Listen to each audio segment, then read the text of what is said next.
الفنان الجميل محمد سلام انا استجدعته قوي انه ما راحش يعمل المسرحيه في الظروف دي، لكن ما استجدعتوش انه عمل الفيديو، لان الفيديو ما قالش انه هو حلو قد ما قال ان اللي راحوا وحشين، وده طبعا مش حقيقي، لان ربنا اللي عالم باللي جوه كل واحد واعلم بظروف كل واحد، وفيهم اللي راح عشان بيحترم اتفاقه وما ينفعش يعتذر، لان ده في الاخر شغله واكل عيشه ورزقه ورزق عياله اللي مش من حقه يعتذر عنه، واعتقد ان اغلبهم مش حابين يروحوا بس مضطرين. كان حلو يتقال عنك مش منك ان محمد سلام اعتذر تضامنا مع اخواتنا في غزة، كان هيبقى افضل من الفيديو، لكن في الاخر انت بني ادم محترم واكيد ما كنتش تقصد تسيء لزمايلك.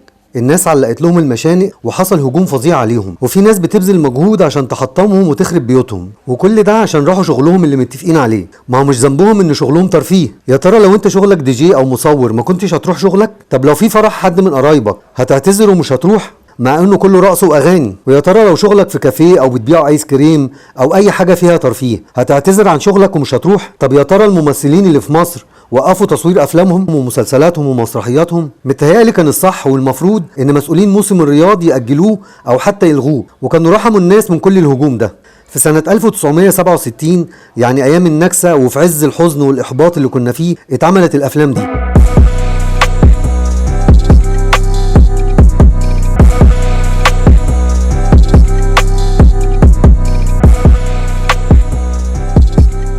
ممكن اللي اتكلم كان منفعل وكلامه مش محسوب كويس، لكن هو كان بيدافع عن نفسه وعن زمايله من الهجوم الفظيع اللي حصل لهم. خلي بالك في غزة الاطفال بتتأذي بايدين عدو مستعمر ما عندوش رحمة، لكن اولاد الفنانين دول بيتأذوا من شعبهم واهلهم واولاد بلدهم. ملحوظة، انا بتكلم دلوقتي وانا في بيتي وفي بلدي وفي امان، لكن انا لو لاعب عالمي وبلعب في فريق وفي شروط وقواعد على كل فرد في الفريق ومجبر ينفذها وكل حرف محسوب عليا ومدفوع فيا ملايين الدولارات، فاكيد مش هيبقى عندي الحرية الكاملة ان اقول كل اللي انا عايزه، ولما هتكلم اكيد هتكلم بطريقتي وباخلاقي، فمش لازم اتقارن بحد تاني موهبته ولعبته في الكلام والحوار. محمد صلاح قدر يغير نظرة الغرب للمصريين والعرب باخلاقه وافعاله وموهبته في الكورة، مش بالكلام خالص. تبرع محمد صلاح لفلسطين مبلغ ضخم. واحد زي باسم يوسف عمل اللي محدش عمله وفرحنا بيه جدا، بس عشان هو عرفنا وفهمنا كويس قال بكرة تقلبوا عليا، وفعلا عنده حق، احنا قلابين قوي ودي صفة وحشة جدا. المشكلة اننا بقينا نجري ورا الشعارات والكلام الفاضي واذية الناس، وبدل ما نعمل كده نفكر شوية ونقول يا ترى انا عملت ايه عشان اخواتنا في فلسطين؟ اتبرعت بكام؟ صليت ودعيت عشانهم كام مرة؟ يا ترى ممكن اعمل ايه عشان افيدهم؟ ولا سايبين المهم وعمالين نخون في بعض وناكل في بعض وخلاص؟ وكل اللي بيزيتوا وبيشتموا هتلاقيهم بيروحوا شغلهم وبيتفرجوا على التلفزيون وبيهزروا وبيمارسوا حياتهم عادي جدا، بس الوطنية بتحلو وهو ماسك الموبايل مع كوباية الشاي والشيشة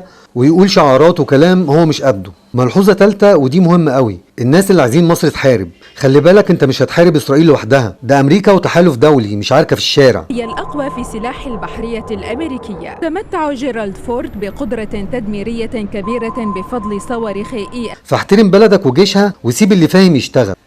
شكرا.